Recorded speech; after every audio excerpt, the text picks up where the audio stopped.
hicimos entrevistas a expertos en el tema de seguridad, de drogas, de tratamiento, etcétera, y hicimos una revisión bibliográfica como para poder contrastar, y bueno, hicimos una categorización de todos los contenidos que encontramos y definimos unas 4 mapas conceptuales o semánticos que nos permitían entender cuáles son los vínculos que hay entre los distintos núcleos del problema, digamos. Entonces, el primero era el ciclo económico. ¿Cómo funciona el ciclo económico con estas mujeres que están involucradas? Y una cosa que encontramos es que la represión, las políticas represivas, más control, más previsión, etcétera, lo que hacen es aumentar las ganancias de todo el sistema involucrado. Esto quiere decir, por una parte, nuestro país, que accedía a más financiamiento entrando en estas dinámicas represivas.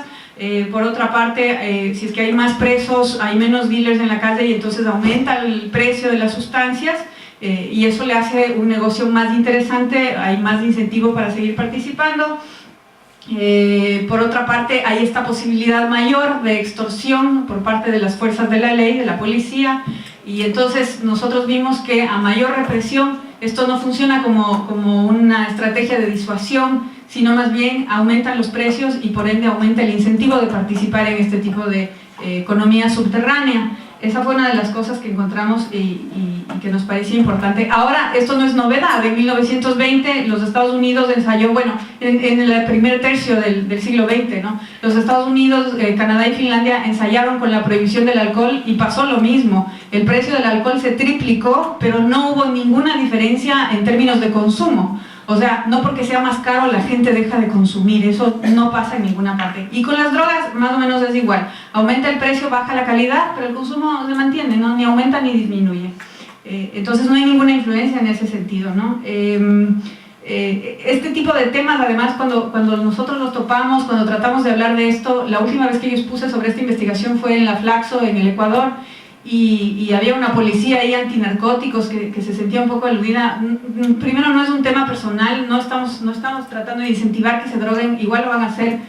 No es un tema de denunciar a tal o cual policía, es solamente una necesidad de mirar la realidad como es y poder hablar de ella sin que eso signifique que digan que nosotros estamos incentivando. No hace falta que incentivemos, las cosas igual pasan, ¿no?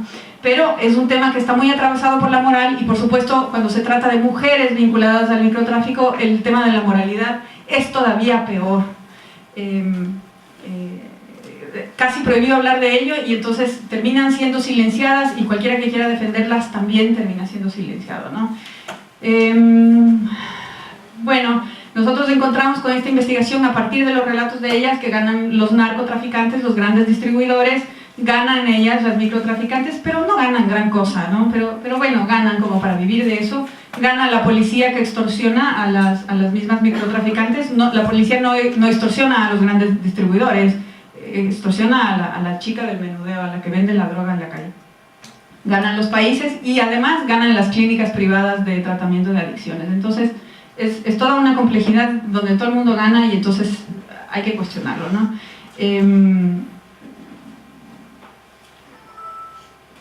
El tema de la ganancia de la policía a nosotros nos parece importante porque al menos en el Ecuador se ha hablado en este último gobierno, digamos, en esta última época de la Revolución Ciudadana, al menos unas 2 o 3 veces de la depuración de la policía, como si fueran las manzanas podridas las que hay que sacar y ya está, quedan los policías buenos y no hay ningún problema. Pero no es un problema de disposición, o sea, no es que hay policías malos o buenos, es que hay un sistema que permite que haya esta corrupción. O sea, es un sistema pervertible, corrompible y por ende esto va a seguir pasando mientras haya tanto poder en manos de la policía. ¿Y cuál es el problema? Porque finalmente en el policía está el destino de lo que le pase a una mujer que vende sustancias. El problema es que si es que la mujer no le paga al policía la cuota, que se llaman cuotas de protección, son muy parecidos a lo que pasaba con las FARC, o sea, con las guerrillas de Colombia, ¿no?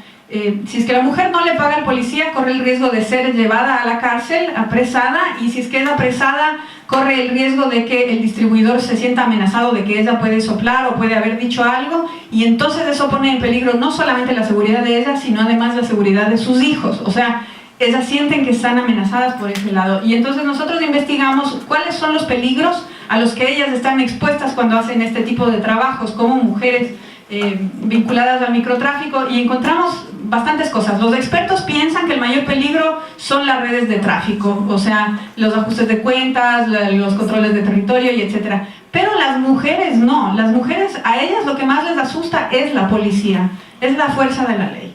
Porque la policía tiene esta capacidad de extorsionarles y de ponerles además en desventaja frente a los grandes distribuidores.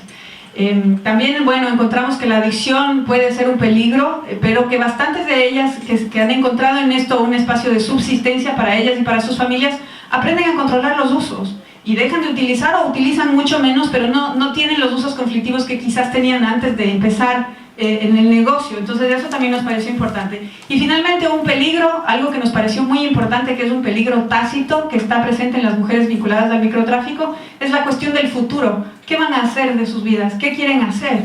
Porque ellas no encuentran que tienen opciones. El tipo de trabajo que hacen, el riesgo de entrar a la cárcel, etcétera, les margina cada vez más y se hace cada vez más difícil salir de esta red que finalmente les permite subsistir. Dicen ellas, nos permite pagar el colegio de mis hijos, estoy tranquila, puedo trabajar desde la casa, etcétera, etcétera. Entonces, uno de los peligros es ¿qué voy a hacer de mi vida? Y alguna de ellas decía, me gustaría un trabajo, pero quisiera no tener que lavar ropa. O sea, no estamos hablando de mujeres que cómodamente y de vagas y perezosas venden, sino que tienen que mantener una familia y no quieren la humillación de lavar ropa a mano que pasa en el Ecuador.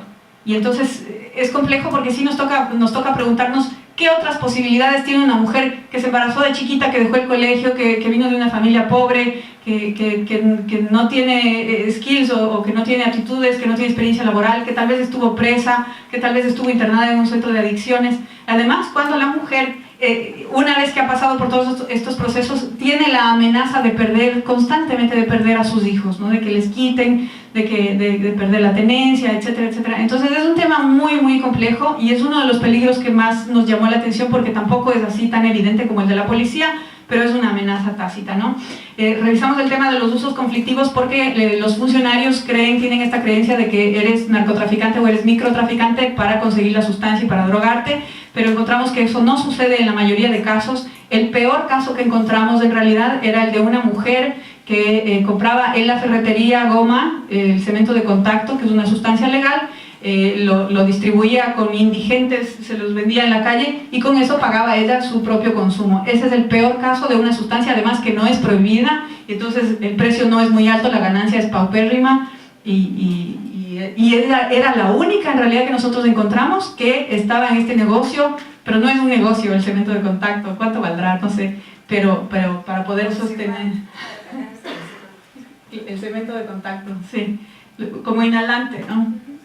El resto de ellas, la mayoría trataban de manejar y decían, bueno, si no manejas bien tu propio consumo. Había una chica que decía, si me voy de fiesta pierdo el control con la plata, con las drogas y pierdo el negocio, ya no tiene sentido. Pero ella no tenía los niños, las que tienen los niños dicen, no puedo. A veces pasa que me falta plata para pagarle al distribuidor porque me gasté en cosas de la casa, pero necesito pagar las cosas de los niños y yo qué sé. Entonces, esto de los usos conflictivos, esta idea de que se tiene de que son microtraficantes para drogarse, no ocurre en la mayoría de casos. Algunas de ellas incluso decían, bueno, salí de la clínica de rehabilitación y entendí que aquí hay un buen negocio y me puse a vender. Y bueno, finalmente lo último que revisamos fue qué pasa con el tema de política pública y vimos que el Ecuador, pese a que ha habido este discurso de que hay cambios y que estamos mejorando, el énfasis sigue estando sobre el control. El Estado sigue apuntando a la criminalización y además los funcionarios creen que están haciendo una cosa maravillosa cuando dicen, bueno, al narcotraficante, al microtraficante le estoy dando, como el gran favor, le estoy dando dos opciones. La una es, usted puede ir a un centro de tratamiento porque el Estado ha abierto muchos centros de tratamiento, ambulatorios, tiene algunos residenciales también, y usted puede aceptar que es drogadicto e ir al centro de tratamiento o va preso. Entonces es chistoso porque puede parecer que hemos mejorado, pero no hemos mejorado, estamos en lo mismo, no está pasando nada. Y mientras tanto, si uno quiere comprar un yogurt en el Supermaxi, el yogurt tiene información y dice tanto azúcar, tanta grasa, tanta sal, tanta cosa, pero si alguien quiere comprar heroína en la calle no tiene nada de información de qué está consumiendo, ni de qué se está metiendo, peor si son niños en colegios, etc. esto fácilmente se puede confundir con que yo estoy diciendo chévere, dróguense, etc. Yo no digo nada de eso. Lo que yo digo es, ya hay acceso a sustancias que tienen la calidad muy baja porque es un negocio muy perverso y no hay quien controle porque es prohibido. Y entonces no hay ningún tipo de regulación que nos permita saber o acceder a información de qué efectos tendrá la heroína, de dónde es, qué nomás tiene, cómo afecta el sistema nervioso, etcétera, etcétera. Y entonces a mí me parece que sí es importante que replanteemos un debate con la sociedad civil, con todo el mundo, con la mamá en la casa, con el vecino, con todo el mundo, que permita de algún modo preguntarnos, bueno, ahora que son prohibidas las drogas, ¿hay acceso en las calles, en los colegios, los niños tienen acceso? Sí tienen acceso y además no tienen información.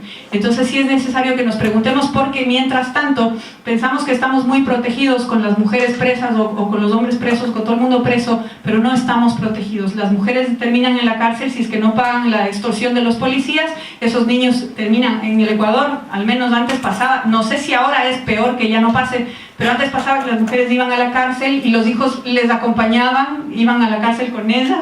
Ahora no sé qué pasará con los hijos, con estas cárceles más de alta seguridad o lo que sea, dónde quedarán, quién les cuidará, qué pasará. Es aterrorizante pensar que estas políticas nos están afectando tan profundamente y que nosotros seguimos pensando que estamos hablando de una otra edad muy ajena, que son los drogadictos o lo que sea, como si no fueran nosotros mismos, nuestros mismos derechos los que están siendo vulnerados.